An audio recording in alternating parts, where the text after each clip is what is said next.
Actually में number 1 था 9424 वाला, ये वाला नंबर व्हाट्सएप पे चालू था, कोई कॉल करे तो कॉल नहीं आ रहा, कोई कल से चालू करा इसको। नमो अरिहन्ताणं नमो सिद्धाणं नमो आयर्याणं नमो वज्रायाणं नमो लोये सहस्राणं मोक्षमार्गस्य नेतारं नेतारं कर्मभूकृतां ज्ञातारं विश्वतत्त्वानां वन्दे तद्गुणलब्धये। प्रकार सूत्र ग्रंथ में तीसरा अध्याय चल रहा है, जिसमें अधोलोक के बारे में समझ रहे हैं। अधोलोक में 7 नरक बताए हैं। कौन कौन से 7 नरक है?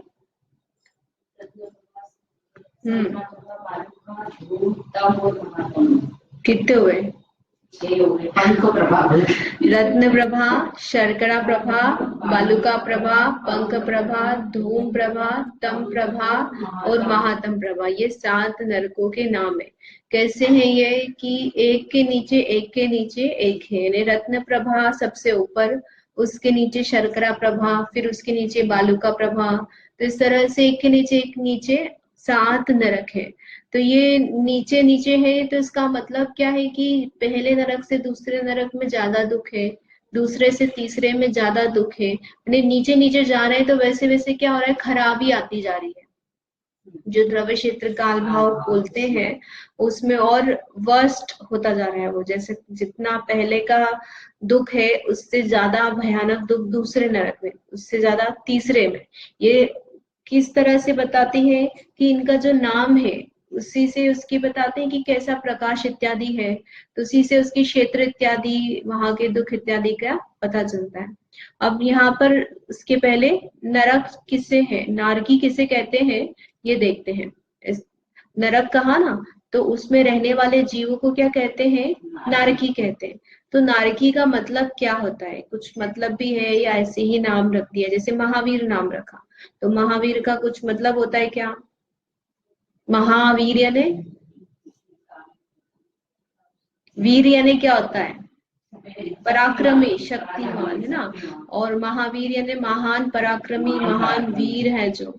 तो ऐसी नारकी है, तो नारकी का भी अर्थ होता है। तो नारकी का अर्थ क्या है कि इसको, नारकी को अलग अलग नाम है और फिर उससे अलग अलग अर्थ किए, जैसे नारद है, नरक है, नृय है, निरत है, ये सब इसके नाम है।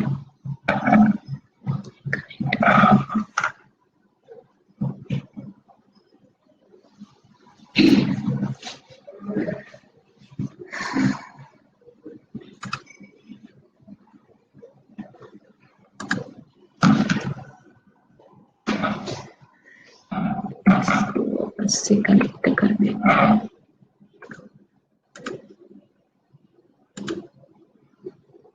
तो सबसे पहले इसमें आता है नारद, है ना, ना प्लस रथ ऐसे करके उसे बनाया है। तो नारद का मतलब क्या है? रथ, रथ यानी क्या होता है? रथ, रथ सुना है? किसमें रथ? हाँ हाँ, ये तो क्या हो गया, उनके घर में जाके रथ हो गए, रम गए, लीन हो गए। तो नारद, नारद मतलब क्या हुआ कि जो नहीं रमता नहीं है, यानी किस में नहीं रमता है कि स्वयं अथवा परस्पर में रमता नहीं है। रमना यानी प्रीति को प्राप्त नहीं होना, तो अपने आप में भी उसको अच्छा नहीं लगता है और दूसरों के साथ भी अच्छा नहीं लगता है। हमें क्या होता है कि किसी व्यक्ति को दूसरों के साथ में अच्छा लगता है और किसी को दूसरों के साथ अच्छा नहीं लगता, लेकिन अपने आप अकेले में तो उसको अच्छा लगता है। तो नारकी का कैसा है कि ना उसको अपने आप में अच्छा लग रहा है, यानी उसका शरीर ऐसा है कि वो उसको खुद ही अच्छा नहीं लगता है, कब ये शरीर छूटे ऐसा उसको होता है। और दूसरों के साथ तो प्रेम से रहता होगा, सोता होगा, खाता पीता करता होगा कि नहीं। कैसा होता है कि दूसरों के साथ क्षण भर भी मित्रता नहीं होती है, दूसरे को देख करके उसको द्वेष का भाव इसको लड़ू, इसको मारू, इसको पीटू, इसका बुरा करूं, ऐसे ही भाव उत्पन्न होता है। तो स्वयं अथवा परस्पर प्रीति को प्राप्त नहीं होता, इसलिए उसे क्या कहते हैं, नारत, रमता नहीं है, इसलिए नारत है। और किस में रमता नहीं है, कैसे नहीं रमता है, तो द्रव्य, क्षेत्र, काल और भाव में रमता नहीं है। ये द्रव्य यानी क्या, वहां नरक में उसको अच्छा नहीं लगता। अभी यहाँ पर ऊपर चढ़कर आया ना, इतनी गर्मी हो रही थी तो कैसा लगता है, फटाफट क्लास खत्म हो, घर पे जाए, एसी में पंखे में बैठे।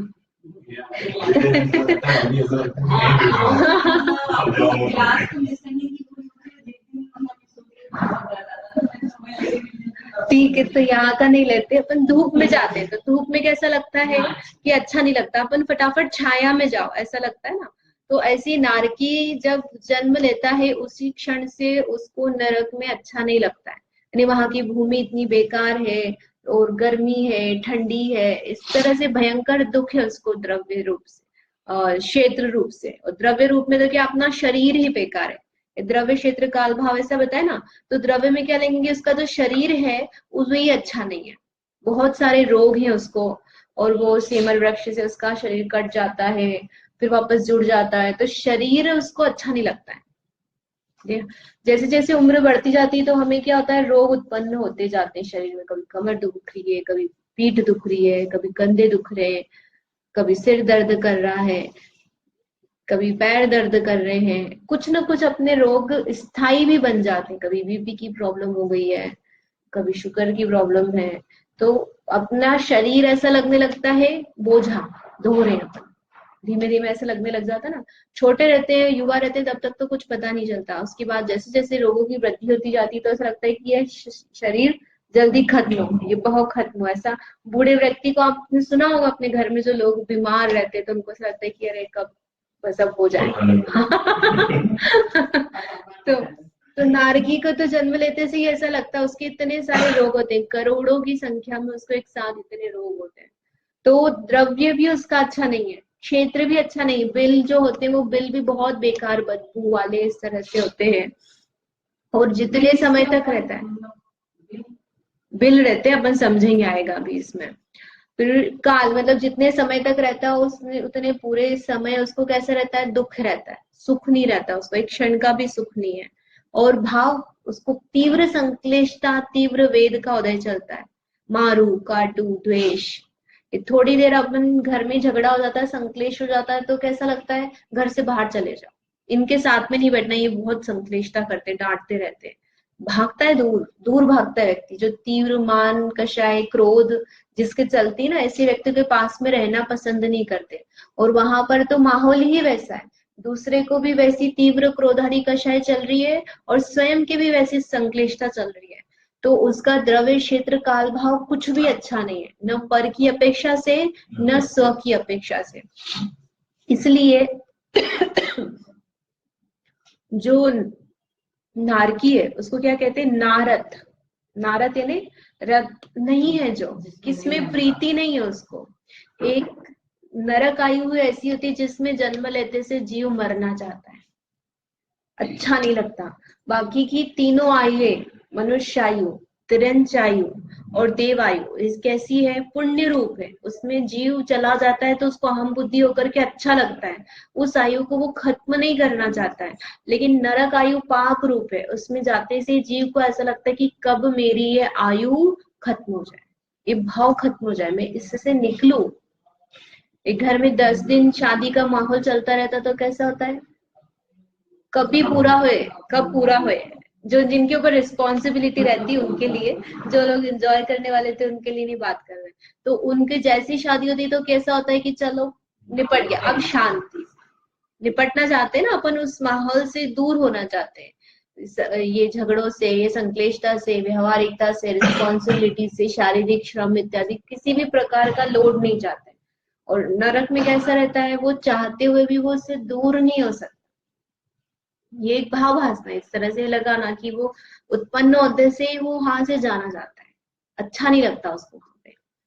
फिर नरक, नरक का अर्थ बताया, नरान कायंती, नर प्लस क, नरान यानी मनुष्यों को, जीव को, जो कायंती यानी क्लेश पहुंचाए, दुखी होता है, पाप का उदय होता है नरक गति में, अच्छा नहीं होता है।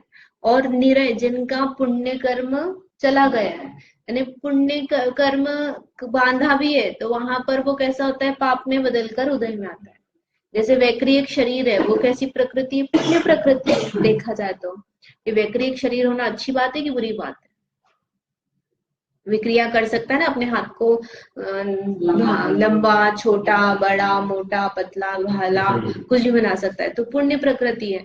लेकिन नारकी के उस पुण्य प्रकृति का उदय होने पर भी, जैसे वो चाहे कि मैं अपने शरीर को विक्रिया से रोगों से मुक्त कर लूं, हंस का शरीर बना लूं, अच्छी अच्छी विक्रिया करके अच्छा शांत हो जाऊं, अच्छा बना लूं, तो वो कर ही नहीं पाता है। उसका कन्वर्जन किस में होता है, पाप रूप ही होता है।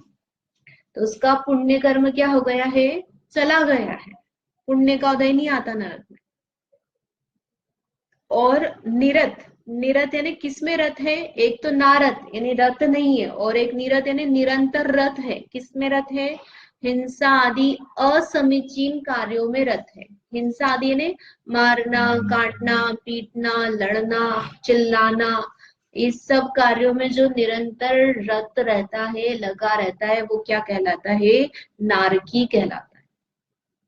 ये बचपन से नारकी नरक गति की परिभाषा पढ़ते आए ना, कि नरक गति किसे कहते हैं, किसे कहते हैं, जीव की अवस्था विशेष को तो गति कहते हैं। फिर नरक गति किसे कहते हैं, तो नरक गति नाम कर्म के उदय से जो नरक शरीर प्राप्त हुआ, या नारकी के जो परिणाम है उसे नरक गति कहते हैं। तो ये नरक गति कैसी, क्या परिणाम होते हैं, नारकी के जो परिणाम है मनुष्य तिरंज आदि के नहीं होते।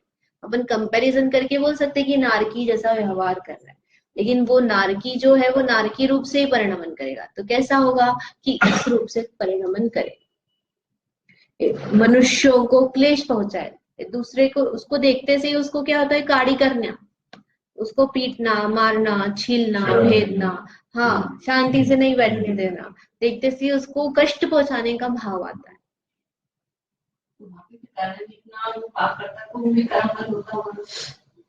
वहां पाप का तो फल भोग रहा है वो, और बंद भी करेगा, लेकिन उतना नहीं करेगा जितना उसने नरक में आने के लिए बांधा है। ठीक है, मनुष्य या तिरंज ही बनते हैं, वो इतना ज्यादा पाप संकलेश भोग लेता है आखिरी के 6 महीने में। जैसे देवों का बताते हैं, इसी तरह से इनकी आयु, इनके इसमें उत्कर्ष काल नहीं होते, पढ़ सकता है। मनुष्य में जाना तिरंज में जाना, तो जैसे उसमें एक तो 7वें नरक का तो निश्चित ही है कि वो मनुष्य नहीं बनेगा, वह तो तिरंज ही बनता है, और उसके ऊपर के जो है वो मनुष्य तिरंज दोनों बन सकते हैं। हाँ, कितने वर्ष तक रहते हैं, 10,000 वर्ष तो मिनिमम कम से कम रहेगा। एक बार नरक में चला गया तो पहले नरक की जगन्य आयु है 10,000 वर्ष, देवों की भी जगन्य आयु कितनी है, 10,000। 100 200 300 नहीं, 10,000 वर्ष। अब ऐसा अपना शरीर, अभी जो बुढ़ापे वाला शरीर है, उससे भी और खतरनाक आप रोग वाला शरीर मान लो, कोई स्थिति नहीं है, और उसको आपको 10,000 वर्ष तक ढोना पड़े, तो कैसे परिणाम होंगे अपने। और उसके ऊपर से उसको लड़ना भिड़ना भी पड़े, ताकत भी नहीं है और लड़ना भी पड़ रहा है, दूसरे मारने भी आ रहे हैं। और जगह देखो तो कोई बहुत अच्छी सुगंधित जगह भी नहीं है उसकी, न रोशनी है न हवा पानी है, कुछ भी नहीं है। जेल से भी वर्स्ट जाता है, मतलब अपन जो काला पानी बोलते हैं ना मनुष्यों के, इसमें प्रिजन होता है, तो प्रिजन में तो क्या हो जाता है, उसको कुछ नहीं करना पड़ता, खाना पीना भी मिल जाता है, कुछ नहीं मतलब उसको लेबर तो करवाते हैं आई थिंक तो भी वो उससे भी बेकार होता है।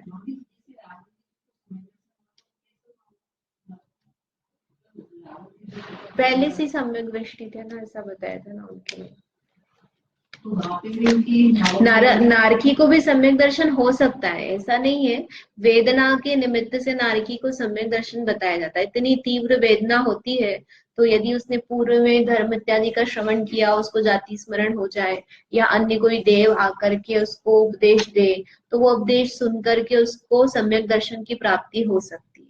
यानी भेद विज्ञान करेगा, वो लड़ेगा, कोई मारने आएगा तो अपन लड़ेंगे कि नहीं लड़ेंगे, तो उस रूप में वो लड़ेगा, लेकिन लड़ते हुए भी उसको भिन्नता की प्रतीति बनी हुई रहेगी। उस नारकी भी असंख्यात नारकी सम्यक दृष्टि होते, पहले नरक से कितने सारे जीव निकल करके तीर्थंकर बनने वाले हैं। सम्यक दर्शन सहित से पहले नरक में जाते हैं। जिसने पहले आयु बांध ली और सम्यक दर्शन के साथ मरण कर रहा है तो वो सिर्फ प्रथम, वो छड़ाला की लाइन आती ना, प्रथम नरक बिनिषटहु ज्योतिष वो तो उसमें प्रथम नरक के बिना जो है उसमें सम्यक दृष्टि मतलब सिर्फ पहले नरक में जाएगा, उसके अलावा नहीं जाता है। देव जा सकते मर के नहीं, तीसरे नरक तक जा सकते हैं। हाँ हाँ, जाते नहीं है, उनके गमन की शक्ति तो है लेकिन वो जाते नहीं है। जैसे कि जब इंद्र के लिए कहते हैं ना कि इंद्र जो है जम्बूद्वीप को पलट सकता है, तो पलटेगा क्या, लेकिन उसके पास शक्ति है। तो इसी तरह से देवों के पास गमन की शक्ति तो है कि वे नीचे तक जा सकते, लेकिन जाते नहीं है।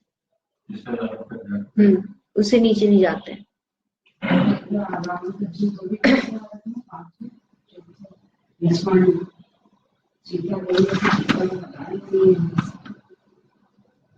शास्त्र में याद नहीं हो जा रही है।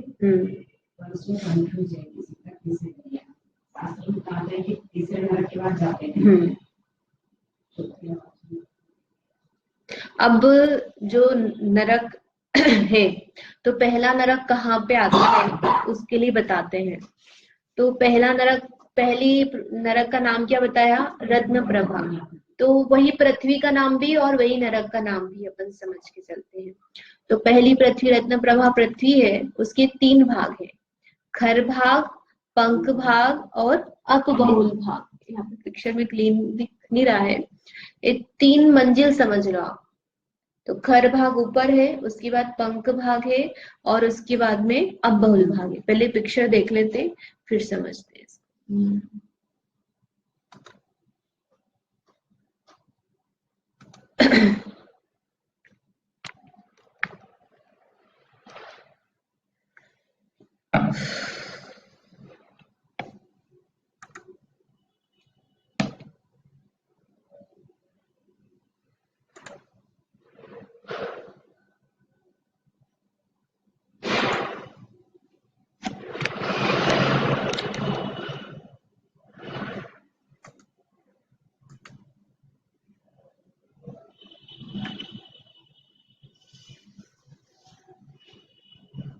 बंद हो गया।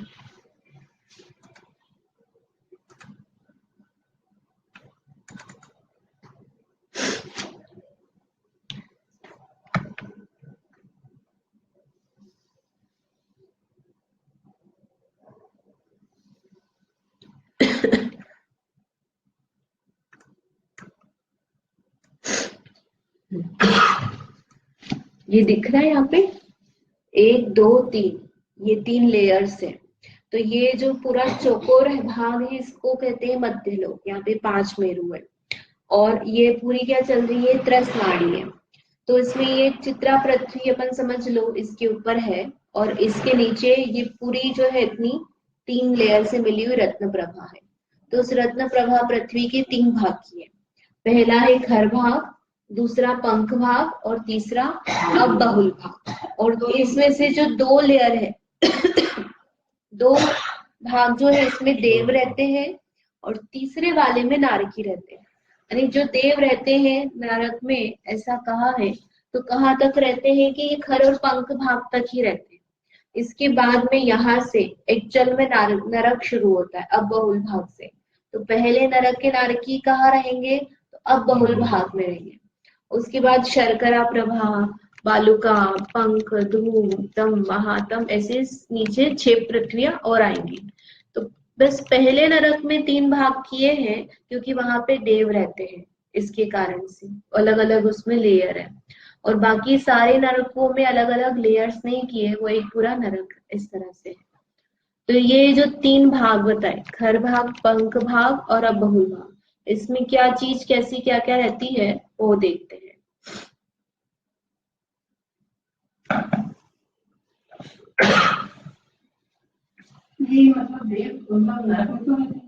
उनके भवन है। नरक मतलब पृथ्वी का नाम है लेकिन वहां पर नरक जैसा वातावरण नहीं है जहां पर देव रहते हैं। जो अपन खर भाग और पंख भाग बोल रहे हैं ना यहाँ पे, तो वेंतर और भवनवासी देव। तो खर भाग जो है ये हम इनकी मोटाई बताइए तीनों की कि ये कैसे हैं, कितने बड़े हैं। जैसे हमने घर में फ्लोर बनाए तो पहला floor, second floor, third floor ऐसा आता है।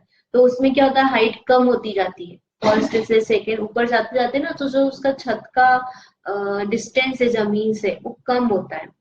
तो यहाँ पर भी इसी तरह से कम ज्यादा नहीं कंपेयर करें, लेकिन अलग अलग है इनकी जो मोटाई है पृथ्वियों की। तो खर भाग है 16,000 योजन, 1600 योजन, पंख भाग 84,000 योजन, और अब बहुल भाग 80,000 योजन, यानी 1,80,000 योजन की रत्न प्रभा पृथ्वी है।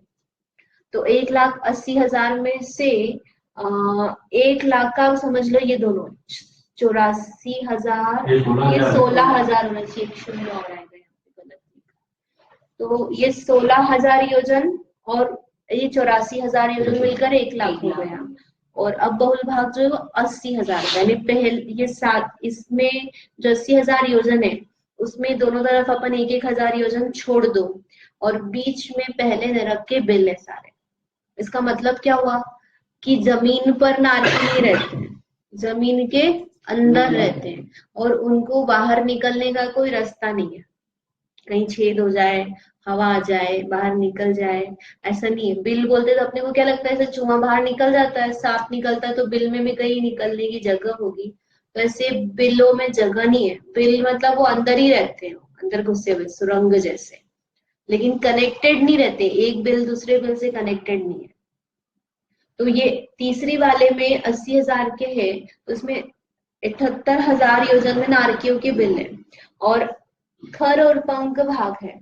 तो पहला जो खर भाग है उसमें व्यंतर देव कौन से 7 प्रकार के, 8 प्रकार के व्यंतर देव होते हैं।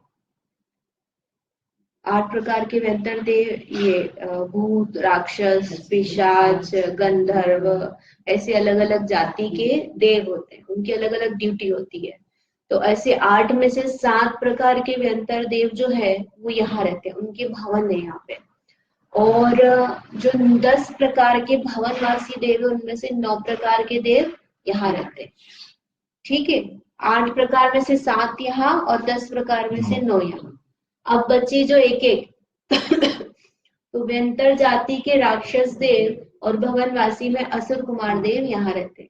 तो असुर कुमार जो बोलते हैं ना, असुर भिड़ावे दुष्ट प्रचंड, जो नारकियों को लड़ाने का काम करते हैं, वो असुर कुमार देव। तो वो कहाँ रहते हैं, वो यहाँ रहते हैं नरक के जस्ट ऊपर, यानी अब बहुल भाग के ऊपर। तो यहाँ पर एक एक जाति के, ये 10 प्रकार का है तो 9 प्रकार के यहाँ, 1 प्रकार के भवनवासी देव यहाँ रहते हैं, और 7 प्रकार के यहाँ, 1 प्रकार के रविंद्र देव यहाँ। इसके अलावा भी मध्य लोक में बहुत सारे द्वीप समुद्रों में इनके भवन बने होते हैं, तो वहां पर भी रहते हैं दूसरे देव अलग अलग प्रकार से देव बहुत सारे होते हैं। तो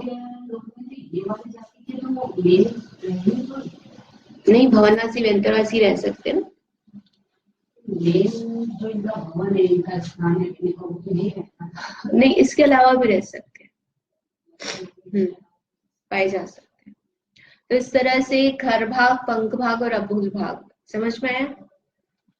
अब एकदम जैसे अपन गूगल मैप्स में देखते हैं वैसे तो अपने पास चित्र अवेलेबल नहीं है, तो हम आपको नहीं दिखा सकते। जो हाथ से बनाए हुए अपन वही देख करके उसको समझ सकते कि कैसा क्या है। अब ये जो 3 पृथ्वी है, इसके बाद में सारी पृथ्वियां जितनी भी, शर्करा प्रभा, वालुका प्रभा। तो जैसे अपन ने यहाँ पर देखा अब बहुल भाग में कि जो नारकियों के बिल हैं, ऊपर ऊपर आपने 1,000 योजन छोड़ दिया और फिर उनके बिल हैं। तो इसी प्रकार सारी पृथ्वियों में लगाना, शर्करा, बालुका, पंख, धूम, मतलब उसमें मतलब बीच में उनके बिल रहेंगे, ऊपर नीचे एकदम जमीन से स्टार्टिंग से उनके बिल नहीं रहेंगे, अंदर रहेंगे उनके बिल। क्या पूछ रहे थे, कैसे छोड़ेंगे?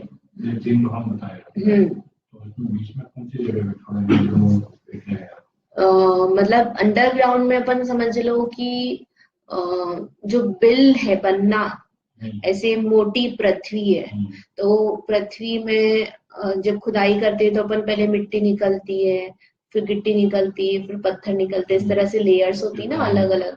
तो ऊपर की समझ लो अपन 1 किलोमीटर तक पृथ्वी निकली, या 500 फीट या 100 फीट तक मिट्टी मिट्टी है, फिर गिट्टी है। तो उस 100 फीट में अपने पास में गिट्टी नहीं है, और वो जो 100 फीट की है वहां पर जहाँ गिट्टी, वहां पर पानी की वो सब भी अवेलेबल है, जो स्रोत है वो मान लो। तो वहां पर फ्लो है सारे अंदर, नालियां, झरने, नलिया नलिया ही बोलेंगे ना अपन, अंडर वाटर जो रहता है वो बहता है। तो ऊपर ऊपर नहीं है। तो ऐसे ही जो नारकी के बिल है, मतलब वो ऊपर ऊपर नहीं है, ऊपर नीचे में, थोड़े नीचे जाकर के फिर वो अंडरग्राउंड में स्टार्ट होते हैं बिल जो है, ऐसा बताया। हाँ उसके बाद फिर पंख भाग शुरू होगा, तो उसमें फिर एक हेयर छूटेगा, उसके बाद पंख भाग शुरू होगा। हाँ, ऊपर नीचे थोड़ा थोड़ा छूटे। और इनके इसमें अच्छी ज्योति रहती है, इनके रत्न इत्यादि रहते हैं, तो उनके कारणों से, इनके कल्पवृक्ष इत्यादि के निमित्त से इनके भवनों में इसमें सब ज्योति पाई जाती है। और इनको कोई आवागमन में बाधा भी नहीं है, ऊपर नीचे थ्रू होके जा सकते हैं अंदर भी रहे तो। लेकिन जो नारकी होते हैं, उन नारकियों के बिलों में इतनी रोशनी नहीं मिलेगी जितनी देवों के भवनों में है। और जो उनके बिल है वो वज्र की देवों के बने होते हैं, और नारकी जो है वो उसको क्रॉस नहीं कर सकते। ठीक है। हाँ, ये यहाँ भी आ सकते हैं, यहाँ भी आ सकते हैं।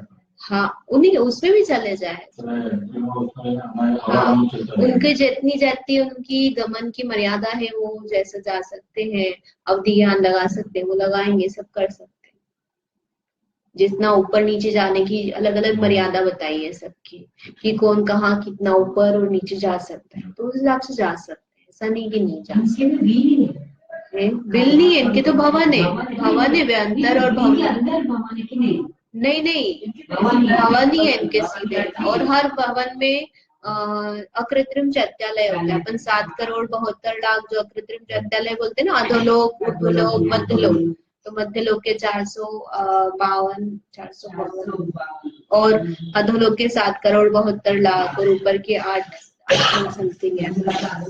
तो इनके जो लिखे हैं 7,72,00,000, तो इसका मतलब क्या, इतने भवन है, और हर एक भवन में एक एक चिन्ह है, तो उनकी संख्या है। वो सब कहाँ आएंगे? नारकियों को थोड़ी देव दर्शन होते हैं। जो देवों के भवन है उसमें जो जिन मंदिर है उनकी काउंटिंग की गई है, वो बताया है ना। अधोलोक में कैसे बोले अपन ने? अधोलोक में तो ये 2 भवन, बस यही है, घर और पंख भाग में, उसके नीचे कहीं भी नहीं है, नहीं है उसके नीचे अकृत्रिम चैत्यालय कहीं भी नहीं है। नारकियों को कोई जिन दर्शन नहीं मिलता है। अब यहाँ पर नहीं जाना है, मौका नहीं मिल रहा है, तो अगर नरक में चले गए तो वहां पे और भी नहीं मिलेगा। जितने साल गए, अगर 10,000 वर्ष के लिए गए तो 10,000 वर्ष के लिए जिन दर्शन बंद। अच्छा है ना, यहाँ पे नहीं मिल रहा, वहां पे भी नहीं मिलेगा। ठीक, इस तरह से रत्न प्रभा पृथ्वी के बारे में समझा। अब जो 7 नरक के बिल हैं, उनकी कैसी क्या संख्या है, कैसे होते हैं, वो अगले सूत्र में बताए। सूत्र नंबर 2, तासु 30 पंचविंशति पंचदश दश त्रि पंचोनेक नरक शत सहस्राणि पंच चैव यथा क्रम, है ना। थोड़ा थोड़ा करके पढ़ते साथ में।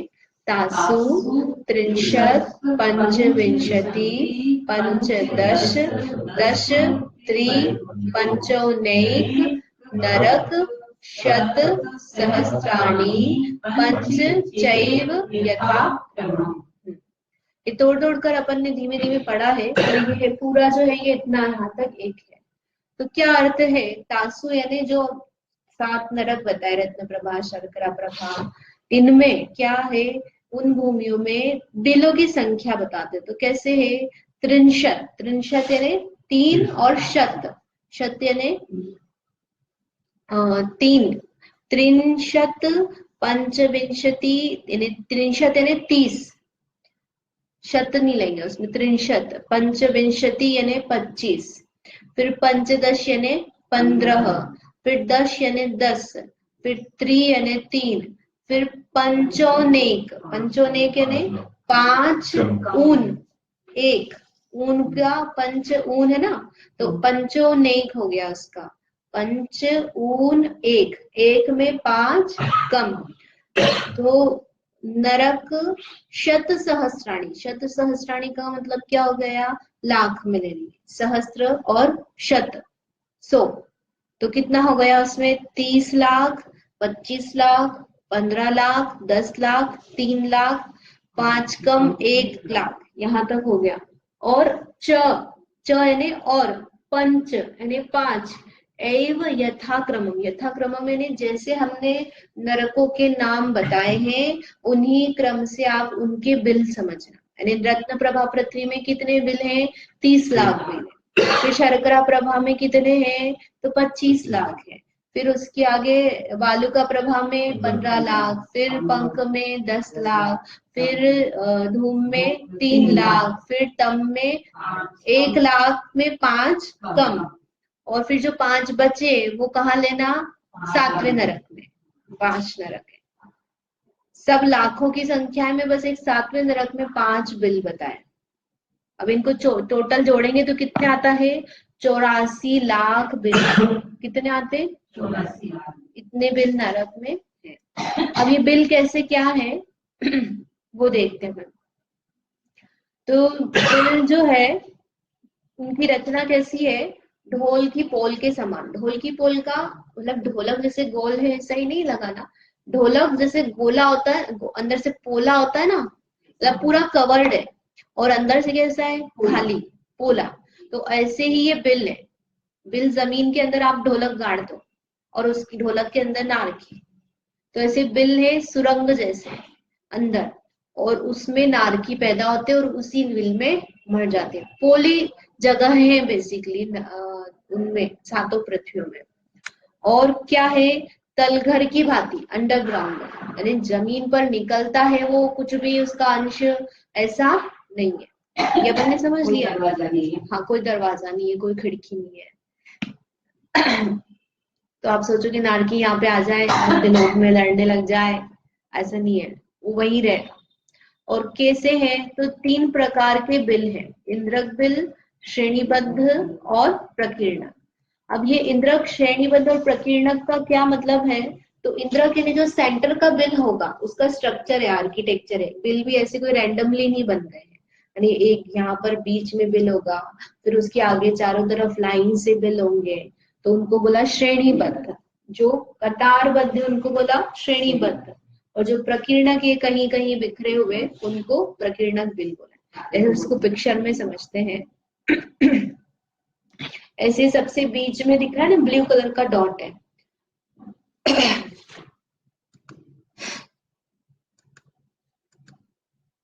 ये जो है इसको बोलेंगे इंद्रक बिल।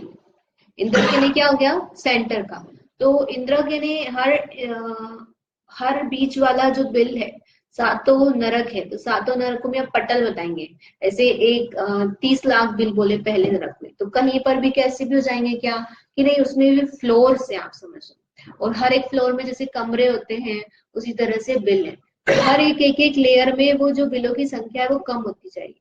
तो पहले नरक का सबसे पहला जो फ्लोर पटल होगा उसमें सबसे ज्यादा बिल, सेकेंड में उससे कम, थर्ड में उससे कम, फोर्थ में उससे कम, और हर एक में एक सेंटर का बिल होगा, तो उस सेंटर वाले बिल को क्या नाम दिया है, इंद्रक।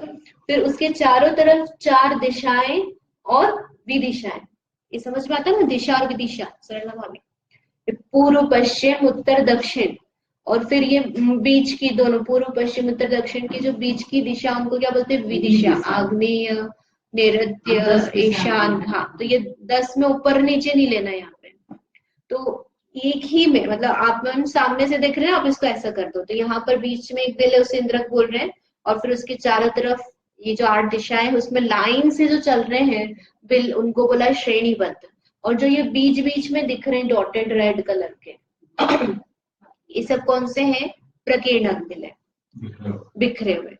तो ये इस तरह से इनका स्ट्रक्चर है, हर पटल में बिलों का जो सेटिंग रहेगी वो इसी तरह से, और देवों के भी इसमें यही काम आएगा, यानी देवों के विमान भी रहेंगे, तो उनका जो स्ट्रक्चर रहेगा वो भी इसी तरह से, यानी देवों का भी एक सेंटर का विमान होगा, इंद्रक विमान, उनके भी श्रेणीबद्ध विमान होंगे और प्रकीर्णक विमान, यानी कहीं पर भी कैसे भी उनके विमान हो गए ऐसा नहीं है।